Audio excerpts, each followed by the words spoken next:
Looking to overturn murder convictions. Thank you for joining us. I'm Tessa Spencer. First at 5 today, the South Carolina Supreme Court heard nearly 3 hours of oral arguments in Alec Murdaugh's latest appeal. And now we wait. The justices have hundreds of pages of documents to review, and they're expected to take their time before issuing a decision. Investigative reporter Ann Emerson has been following the case since day one and has more on today's hearings.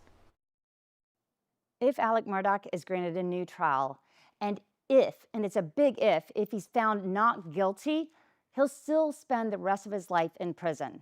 Because of those financial crimes that he pleaded guilty to, he will be behind bars until he is well over 100 years old. And ironically, financial crimes is one of the 2 main reasons that we were at this appeal. Justice James took the prosecution to task over the amount of financial evidence brought into Alec Murdaugh's double murder trial.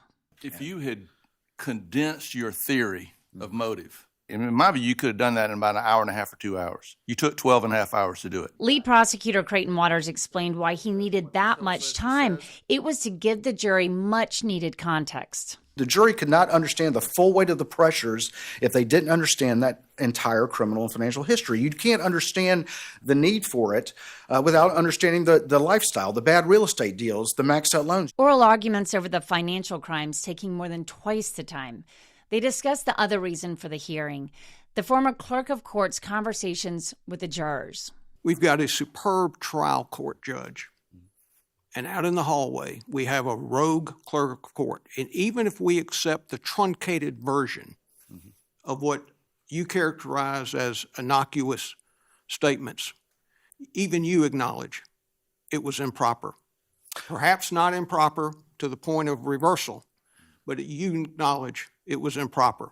Absolutely. The defense has accused Becky Hill of jury tampering, and although she was not charged with that, she did plead guilty to 4 other charges, including perjury and misconduct in office, which brings her credibility into question. Phil got back up, and they were asking questions about the clerk, and he pointed out she was a self-confessed perjurer, so one of the justices react to that. Alec Murdaugh was not at today's hearing, and justices could take anywhere from a month to a year to make a decision. Attorneys estimate that it will probably come in about 6 months. But as Dick Harpootlian said, if you're in a hurry, don't practice law.